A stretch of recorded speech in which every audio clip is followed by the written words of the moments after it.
On part maintenant au Dimanche Magazine, votre rendez-vous préféré, nous le savons. Aujourd'hui, nous allons parler du 27e congrès de l'Union postale universelle qui s'est achevé vendredi. Monsieur Lassina Konaté nous a rejoint. Il en était le président du comité scientifique. Merci à vous encore d'être là, Monsieur Konaté.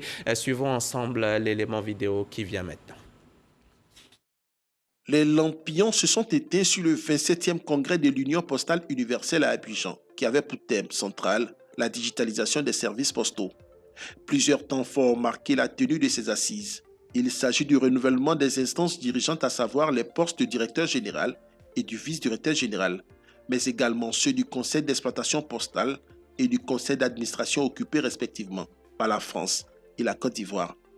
À côté des élections, durant plusieurs semaines, les congressistes ont adopté en plénière plusieurs réformes majeures dans le plafonnement du budget de l'Union, arrêté au montant d'environ 23 milliards de francs CFA, avec à la clé la priorisation des plans d'action annuels.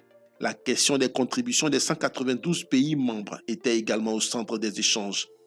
Ensuite, l'autre point abordé est celui relatif aux frais terminaux qui met en lumière la compensation des services postaux entre les différents États.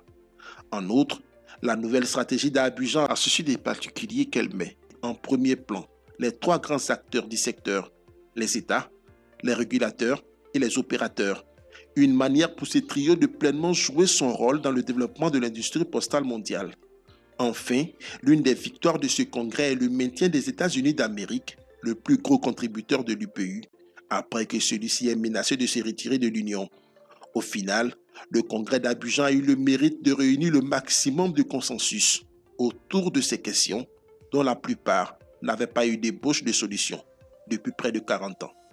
C'est un reportage signé Cheikh Koné Aboubakar. Monsieur Konaté, dites-nous déjà d'entrée de jeu, c'est quoi l'UPU? C'est quoi ses missions? C'est quoi ses objectifs? Je vous remercie de nous donner l'opportunité d'être là au nom du ministre de l'économie numérique, de télécommunications et de l'innovation. Monsieur Adam Félix. Monsieur Roger Adam Félix. Alors l'UPU, c'est l'Union postale universelle. Et c'est cette institution des Nations Unies qui a pour vocation de créer un forum de coopération entre les États qui en sont membres et qui sont au nombre de 192. Et l'objectif? Alors, sa mission principale, telle que c'est libellé, c'est de stimuler le développement des services postaux universels de qualité, efficaces et accessibles en vue d'établir la communication entre les habitants de la planète. Voici de façon générique les missions de l'UPU depuis sa création. Et 4 organes composent l'UPU? 4 organes composent l'UPU. Vous avez le Congrès, qui est l'organe suprême. Vous avez le Conseil d'administration, qui lui est l'organe qui dirige le Congrès, qui dirige les travaux et toutes les activités de l'Union entre deux congrès. Vous avez le Conseil, le Bureau international, qui est en fait le secrétariat technique de l'Union, qui travaille au quotidien sur les activités. Et enfin, vous avez le Conseil d'exploitation, qui lui est un organe plutôt opérationnel et dédié beaucoup plus aux opérateurs désignés. Et le conseil d'administration dont vous avez parlé est dirigé désormais par notre directeur général, le directeur général de la Poste de Côte d'Ivoire, M. Isaac Nyambayao. Quel sera son rôle de façon concrète en tant que président du conseil d'administration? Alors, comme je l'ai dit tantôt, le conseil d'administration est cet organe qui va diriger l'union entre deux congrès. C'est dire combien son rôle est extrêmement important. À Abidjan, il a été défini la stratégie postale d'Abidjan. C'est cette feuille de route qui va donner le cap à toute la communauté postale pour les 4 prochaines années. Donc le rôle de notre compatriote que nous félicitons sera d'amener la communauté à la tête d'un groupe d'États au nombre de 41, appliquer cette stratégie postale qui est accompagnée d'un plan d'activité. Donc c'est dire la tâche qu'il attend Mais il n'y a pas de doute que les autorités, les plus grandes autorités de ces pays, lui ayant fait confiance et connaissant sa détermination, sa passion pour la cause, ça sera couronné de succès. Et cette stratégie d'Abidjan dont on parle, vous pouvez nous en dire un peu plus? Alors, la stratégie d'Abidjan, il faut savoir que lorsque le Congrès s'est réuni, tous les 4 ans, elle fait le bilan du cycle passé et définit les termes de la stratégie pour le cycle suivant. Et la stratégie qui a été adoptée au niveau d'Abidjan, ça s'appelle la stratégie postale d'Abidjan ou la stratégie mondiale d'Abidjan. Elle est basée sur une vision qu'on appelle la vision postale 2030. Et pris comme ça, c'est l'énoncé d'un certain nombre de directives qui peut amener tous les acteurs à jouer pleinement leur rôle. Mais de façon plus spécifique. Cette stratégie est basée sur 3 axes stratégiques. Le premier pilier, c'est renforcer le rôle de l'Union postale universelle comme forum de coopération entre les États. 2, de faire en sorte que l'Union postale universelle puisse fournir aux États membres des services, des technologies à des prix abordables. Parce que n'oubliez pas que derrière, il y a la notion de service postal universel. Et enfin, jouer le rôle de centre de connaissances au service des États membres. Et le 27e congrès donc, de l'UPU vient de se tenir ici à Abidjan. Quels étaient les enjeux de ce congrès?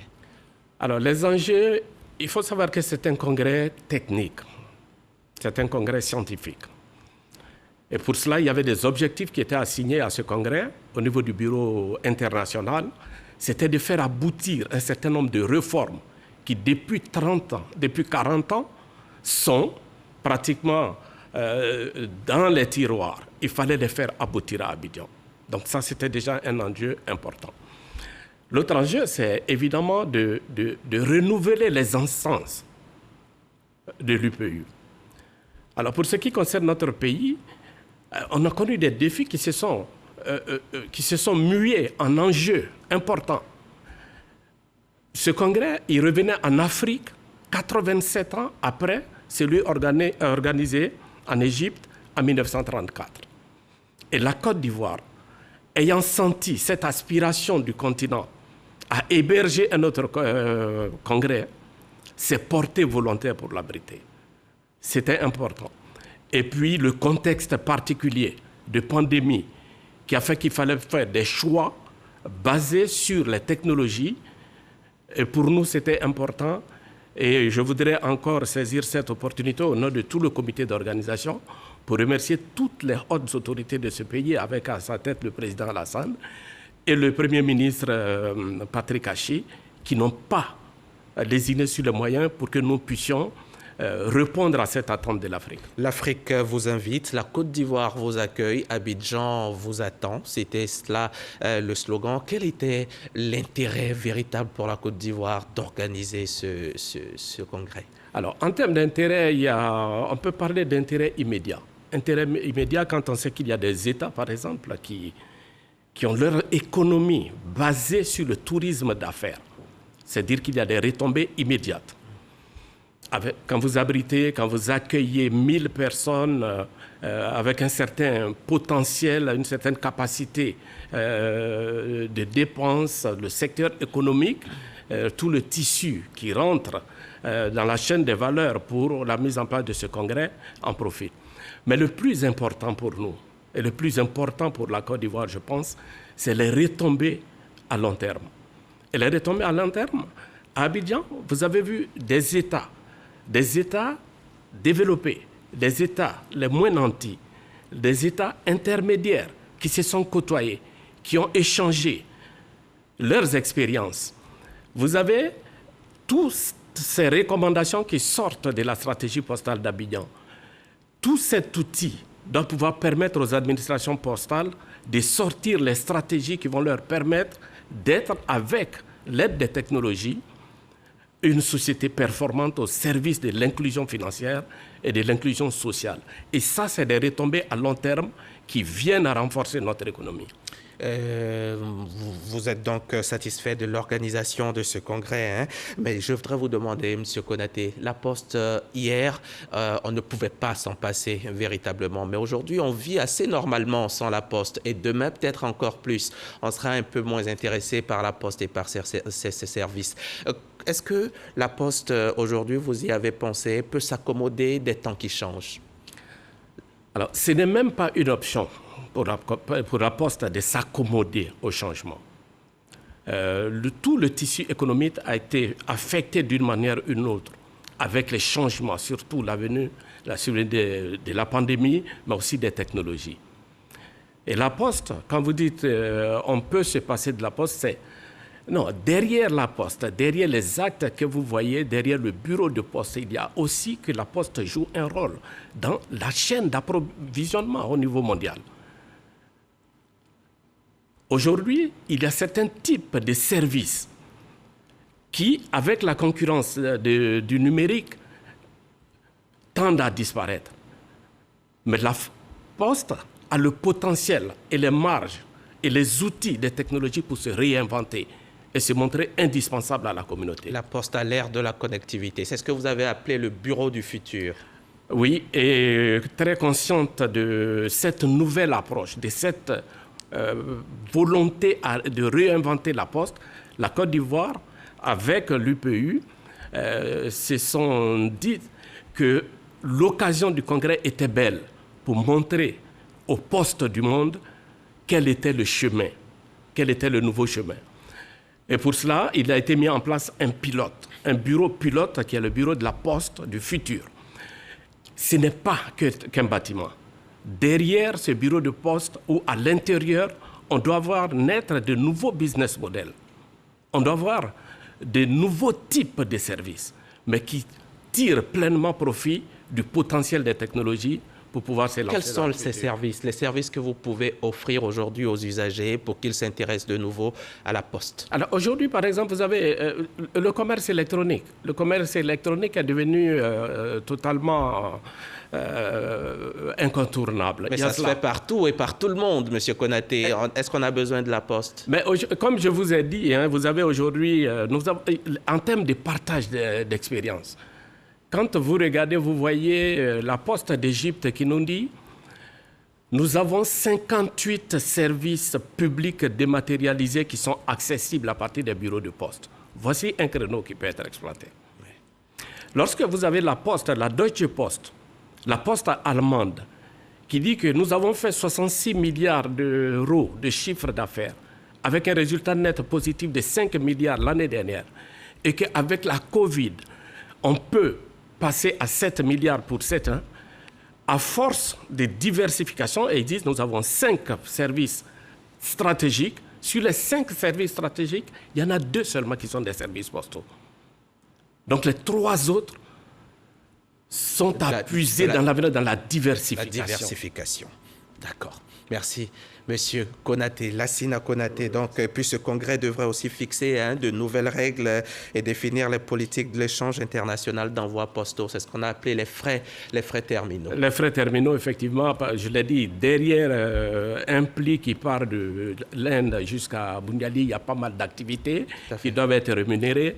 Et avec le temps, avec l'évolution, ça a besoin d'être ajusté, d'être harmonisé pour que les postes qui délivrent ces services soient rémunérés correctement. Merci, M. Konaté. Lassina Konaté, ingénieur en télécom, directeur de l'économie numérique et de la Poste au sein du ministère de l'économie numérique, des télécommunications et de l'innovation. Nous avions beaucoup à nous dire, mais le temps qui nous a imparti n'est pas suffisant. Merci aussi. Vous êtes donc le président du comité scientifique du 27e congrès postal universel. universelle et c'est à ce titre que nous vous avons reçu ce dimanche. Merci d'avoir répondu à notre invitation et revenez nous voir quand vous le voulez. C'est ici que prend fin ce 13h. J'espère que vous avez pris plaisir à le suivre. Pour nous, en tout cas, c'était un bonheur de vous le présenter. Mercredi, je reviens chez vous si vous le voulez bien. Mais d'ici là, restons concentrés. Le virus Covid rôde toujours. Alors, prenons soin de nous et de nos proches.